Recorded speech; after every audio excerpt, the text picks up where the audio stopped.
नमस्कार दोस्तों, स्वागत है आप सभी का एक बार फिर से राजू सर के नाम से इस यूट्यूब चैनल के अंदर एमसीक्यू वीडियो की इस कड़ी के अंदर एक और नया एमसीक्यू वीडियो आज हम लेके आए हैं। आज का हमारा एमसीक्यू वीडियो नोटसेट 2020 इमेज बेस्ड एमसीक्यू का रहेगा, जिसके अंदर कुछ स्पेसिफिक इमेज और उसके बारे में कुछ थ्योरेटिकल पोर्शन विद डिटेल जो कि प्रीवियस एग्जाम्स के अंदर पूछा हुआ है और बार बार रिपीटेडली पूछे जाते हैं। तो ये कंसेप्चुअल एमसीक्यू वीडियो है, वीडियो को पूरा देखें। खास खास बातें इस वीडियो में इंक्लूड की गई है जो आपको नोटसेट 2020 के अंदर डेफिनेटली फायदा करेगा।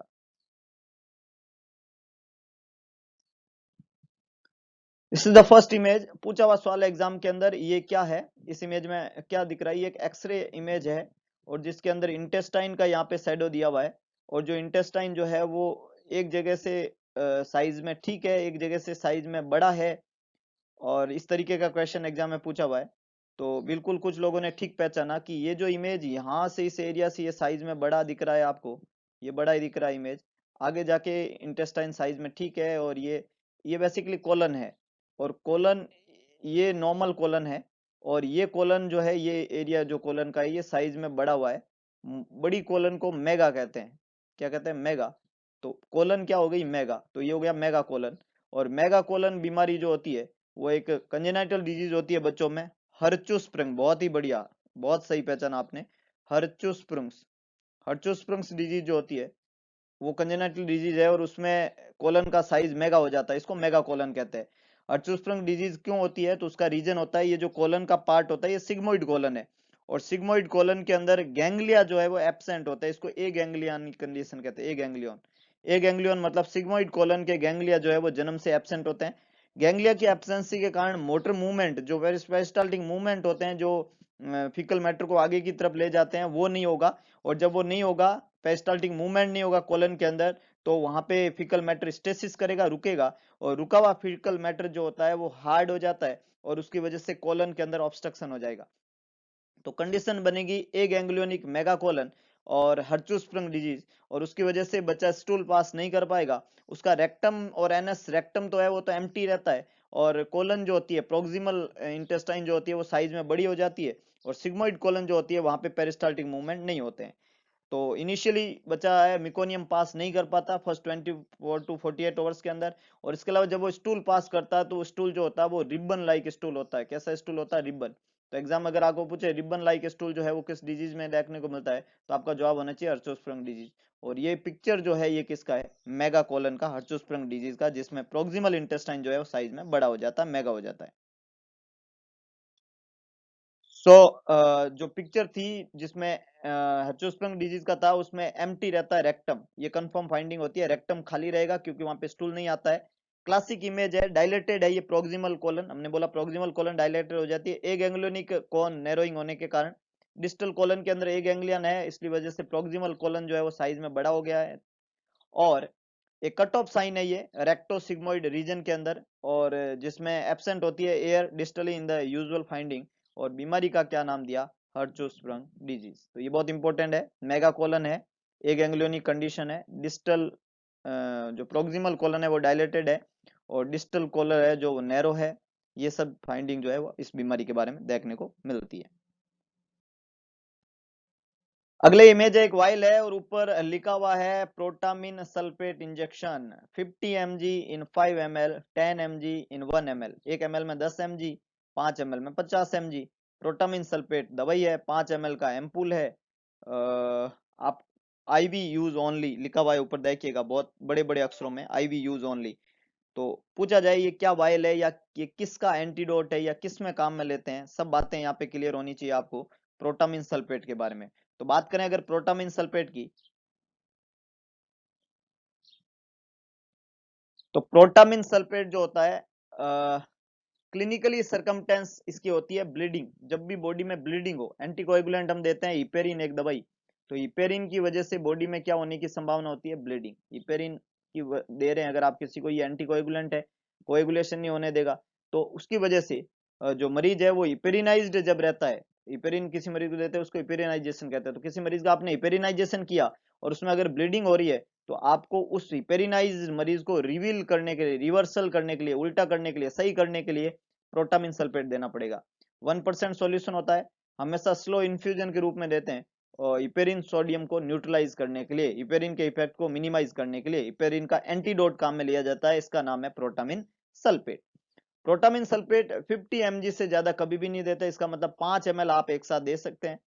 बहुत स्लोली देते हैं इसको, 10 मिनट के पीरियड में देते हैं। एक वाइल पूरा देते हैं, 5 ml का होता है, 50 mg उसमें दवाई होती है और उसको स्लोली देना होता है और हमेशा इंट्रावीनस देना होता है। ये सबसे खास बात है। उसके ऊपर साफ साफ अक्षरों में लिखा हुआ है आईवी यूज ओनली, तो इसको सिर्फ इंट्रावीनस आपको देना है इपेरिन दवाई को, प्रोटामिन सल्फेट को। इपेरिन का एंटीडोट है, ब्लीडिंग को रोकने का काम करेगा। दवाई का नाम है प्रोटामिन सल्फेट। इसका इफेक्ट जो होता है वो 5 मिनट के अंदर अंदर स्टार्ट हो जाता है ना, जैसे आप लगाते हैं 5 मिनट के अंदर अंदर इसका असर शुरू हो जाता है और ब्लीडिंग जो है वो रुकने लग जाती है। तो एंटीडोट है। और सवाल पूछा है इफेक्ट कब आता है, तो इफेक्ट 5 मिनट के अंदर अंदर आता है। ये याद रखिएगा, ये सवाल पूछा हुआ है, यही पूछा गया था। एंटीडोट क्या होता है और इफेक्ट कब आता है, तो इसका इफेक्ट जो होता है उसकी ऑनसेट होती है विद इन 5 मिनट्स, 5 मिनट के अंदर अंदर।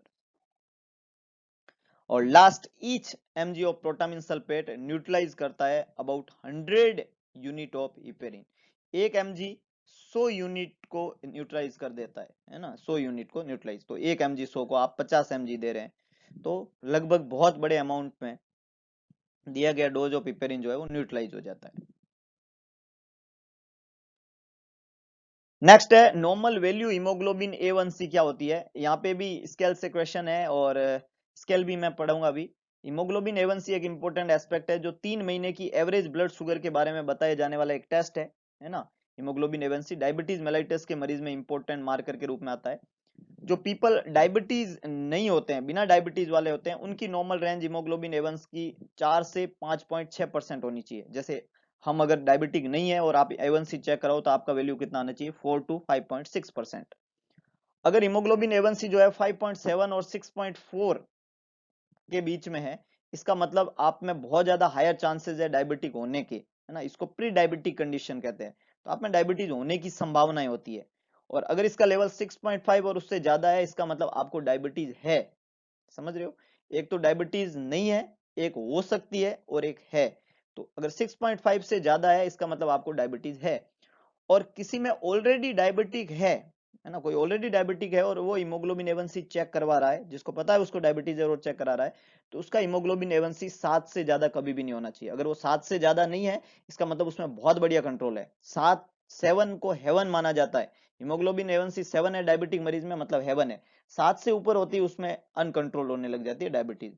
तो एक स्केल है, 5.7 के नीचे नॉर्मल है, प्री डायबिटीज कंडीशन है 6.4 तक, और 6.5 अगर है उससे ज्यादा है तो आपको डायबिटीज है।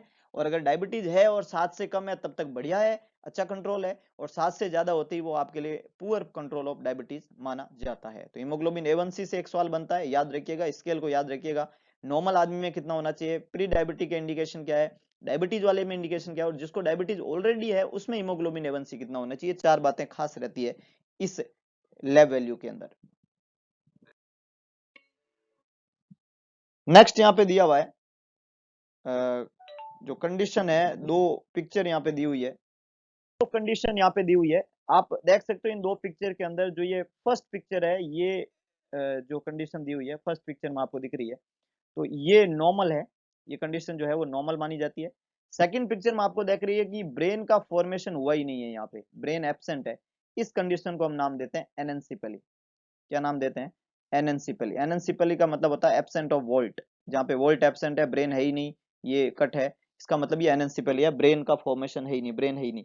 तो फर्स्ट पिक्चर नॉर्मल है, सेकंड में एनेंसिपेली वाली कंडीशन यहाँ पे देखने को मिलती है। ये आपको ध्यान रखना है। और ये एक कंजेनाइटल एनोमली एनेंसिपेली, जब ब्रेन बन रहा होता है उस समय ये नहीं बनता है। जिन बच्चों में ये होती है उन बच्चों में ब्रेन स्टेम के प्रेजेंट होने के कारण, ब्रेन स्टेम के प्रेजेंट होने के कारण, ब्रेन स्टेम जिसके अंदर मिड ब्रेन, पॉन्स और मेड्यूला आता है, उसके प्रेजेंट होने के कारण ये बच्चे जो होते हैं कुछ सेकंड, कुछ मिनट या कुछ घंटों तक जिंदा रह सकते हैं।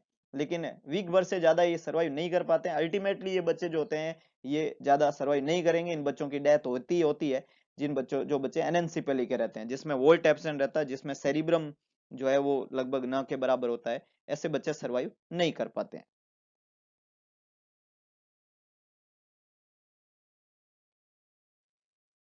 नेक्स्ट, ये एक और इमेज, बहुत इंपॉर्टेंट इमेज है, स्पाइना बाइफिडा या न्यूरल ट्यूब डिफेक्ट इसको बोलते हैं। इसका क्या नाम है, neural tube defect.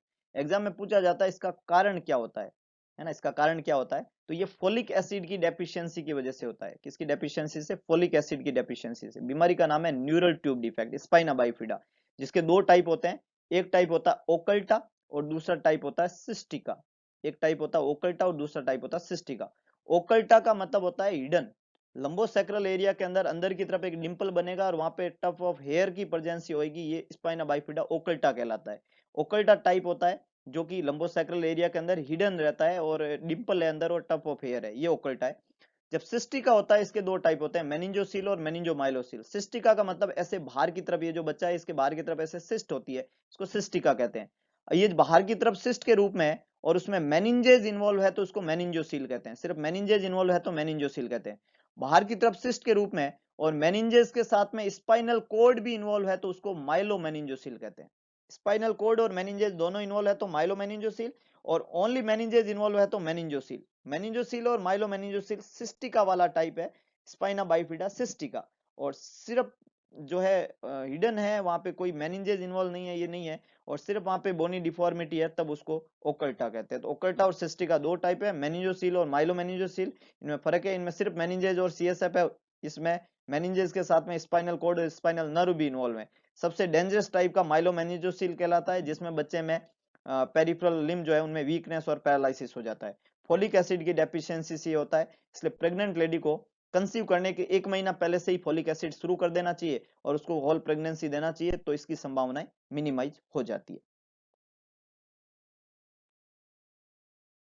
Next image है, बहुत आसान है, सर्जिकल सेफ्टी चेकलिस्ट यहाँ पे लिखा हुआ है। यहाँ से कई तरीके के सवाल बनते हैं, ये पूरी इमेज को ढंग से पढ़ना है आपको। बहुत बेहतरीन इमेज है और अलग अलग तरीके से सवाल यहाँ पूछे जाते हैं। बिफोर इंडक्शन ऑफ एनेस्थीसिया इसको साइन इन कहते हैं, बिफोर स्किन इंसिजन इसको टाइम आउट कहते हैं, और before patient leave operating room इसको साइन आउट कहते हैं। तीन बातें याद रखनी है इसमें, साइन इन, टाइम आउट और साइन आउट होता है, टाइम इन नहीं होता है। टाइम इन ऑप्शन में आता है जो नहीं होता है, साइन इन, टाइम आउट और साइन आउट। एनेस्थीसिया इंडक्शन करने से पहले साइन इन, टाइम आउट होता है स्किन इंसिजन लगाने से पहले, और साइन आउट होता है पेशेंट को ऑपरेटिंग रूम से बाहर भेजने से पहले। 3 बार हम सेफ्टी चेक करते हैं, और क्या क्या चीजें चेक की जाती है यहाँ सब लिखा होता है। पेशेंट की आइडेंटिटी कंफर्म करना, मार्किंग देखना, एनेस्थीसिया सेफ्टी चेकलिस्ट देखना, पल्स ऑक्सीमेट्री देखना, एलर्जी तो नहीं है, एयरवे तो ठीक है ना, ब्लड लॉस की कितनी रिस्क है, ये सब चीजें चेक करते हैं साइन इन से पहले। टाइम आउट से पहले ये सारी चीजें जो यहाँ पे 1 बाय 1 यहाँ पे लिखी हुई है आप देख सकते हैं आराम से, ये सारी चीजें यहाँ चेक की जाती है। एंटीबायोटिक दिया कि नहीं दिया, और एंटीबायोटिक कब देते हैं ये भी देखो, है ना। एंटीबायोटिक प्रोपाइलेक्टिक एंटीबायोटिक हमेशा 60 मिनट पहले, है ना, ऑपरेशन करने के 60 मिनट अंदर अंदर लगा होना चाहिए, ऑपरेशन करने से उससे ज्यादा टाइम नहीं हो रखा होना चाहिए, बहुत इंपॉर्टेंट बात है। और इमेज डिस्प्ले वगैरह सब होनी चाहिए, ये इंसिजन लगाने से पहले कंफर्म करते हैं।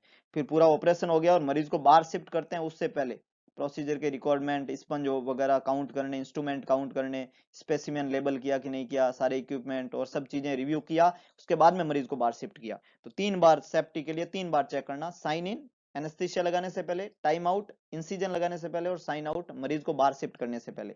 ये तीनों अलग अलग चीजें आपको वहां पे चेक करना है। तो फोकस करना चैलेंज है ये, WHO सेफ्टी सर्जिकल चेकलिस्ट है।